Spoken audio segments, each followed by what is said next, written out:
Hi everyone, it's Debbie here and welcome to the emotion series and to episode 2. And today I'm going to be talking about anxiety.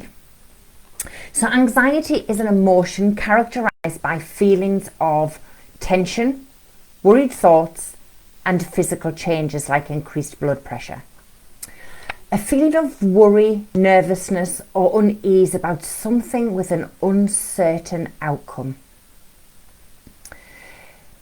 Anxiety, defined by psychiatry, is seen as a nervous disorder marked by excessive uneasiness and apprehension, typically with compulsive behaviour or panic attacks.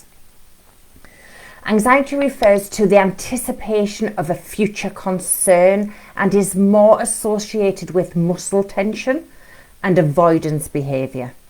We tend to avoid where we can.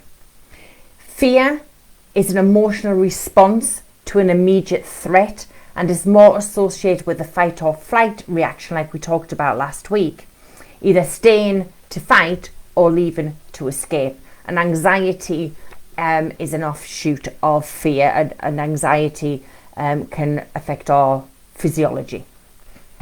So common signs and symptoms of anxiety include feeling nervous, restless or tense, having a sense of impending danger, panic or doom, having an increased heart rate, so you get those palpitations, breathing rapidly so that you have irregular erratic breathing, and you could actually hyperventilate. You have sweatings, tremblings, feeling weak or tired, trouble concentrating or thinking about anything other than that present worry that is causing that anxiety. Long-term anxiety and panic attacks can cause a brain to release stress hormones on a regular basis. Now, the stress hormone is cortisol, and it can stay in your body for 13 hours once it has been released. And this can increase the frequency of symptoms such as headaches, dizziness and depression. So there are 5 types of anxiety. There's generalized anxiety disorder, characterized by chronic anxiety, exaggerated worry and tension. Obsessive compulsive disorder, characterized by reoccurrent unwanted thoughts and having those repetitive behaviors, so that you often perform with the hope that preventing the obsessive thoughts or will actually make them go away. So it's performing those things called rituals. So you may be someone who, goes out of the house, locks the back door, walks a couple of yards down the road, it turns around, comes back, checks the lock, goes back, does it again, goes back, does it again. A little bit also, you may be obsessive compulsive disorder, where you clean, and you go back and you clean the same place that you've cleaned over and over and over again. So this is where it can provide you with a temporary relief, but not performing those rituals can actually increase your anxiety. Panic disorder, and this is characterized by unexpected and repeated episodes of intense fear, accompanied by the physical symptoms that may include chest pains.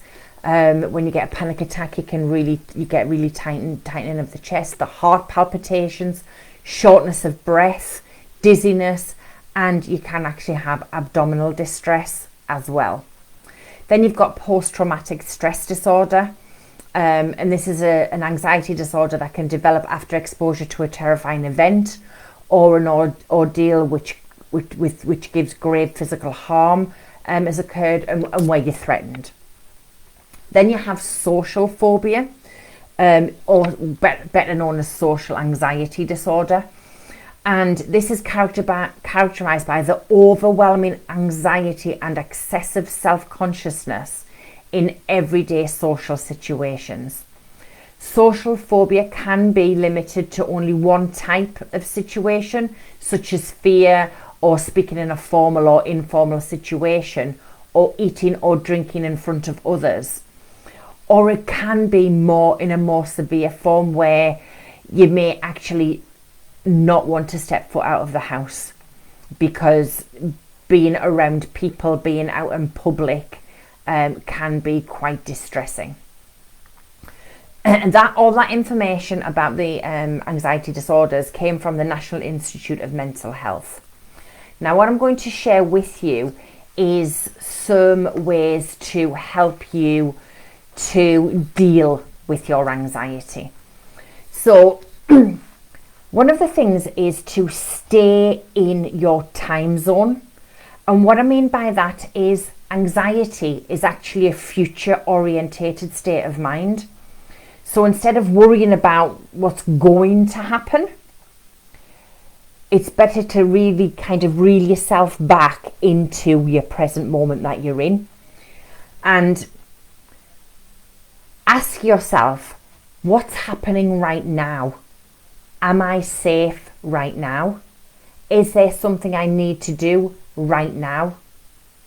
If not, make an appointment with yourself to check in later in the day, to revisit your worries. And I often explain to people to have worry time. Have a time in the day when you are going to address your worries. When you have made that appointment with yourself, when you have put that time in your diary, it stops you from worrying about your worries all of the other times in the day. So create yourself a worry time in the day so that you can stay all of the other times in your own time zone, in each moment as it comes. So also you can do what we call follow the 3-3-3 rule. This is a really, really good exercise. And look around you and name 3 things you see. Then name 3 sounds you hear.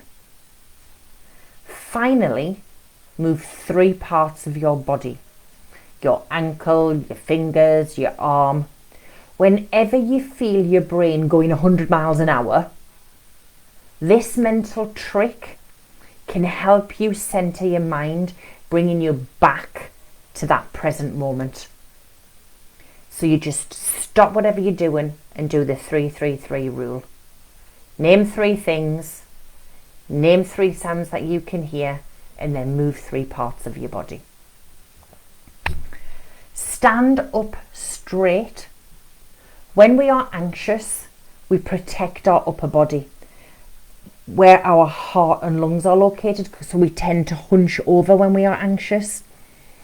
And for an immediate physical anecdote to this natural reaction, pull your shoulders back, stand or sit with your feet apart, and open your chest.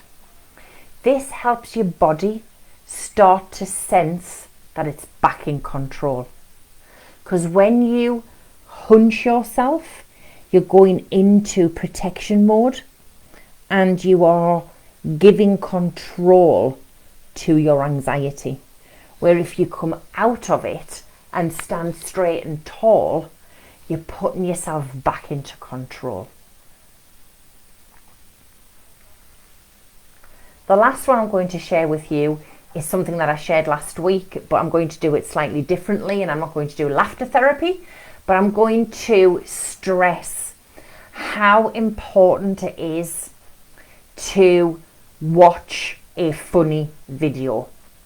This tactic may be the easiest one you can do.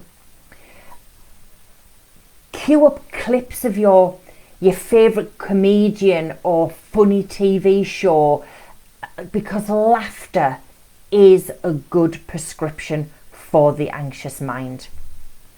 And research shows that laughter has lots of benefits for our mental health, and that's why I talk about laughter therapy all the time, because it's not just good for our mental health, but it's also excellent for our well-being.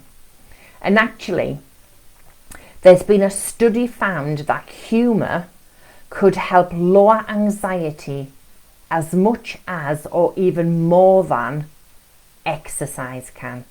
Because what you're doing when you are laughing, you are counteracting that cortisol hormone that's being triggered by your anxiety, that stress hormone that you trigger. So when you start laughing, you actually trigger your DHEA hormone, which is your vitality hormone. And when you trigger your vitality hormone, you also then release the happy chemicals, such as serotonin and dopamine. So you can see how laughter can be very powerful and a great way of you to move away from that anxious state. So I hope this has been insightful for you, and you've learned a lot today about anxiety and the different types of anxiety there are, and how they are characterized, and the things that you can do to move away from your anxiety. So have a fantastic rest of your Tuesday, wherever you are in this wonderful world. And I will catch up with you again next Tuesday with the next episode of our emotions series. So lovely to see you all again. Take care. Bye for now.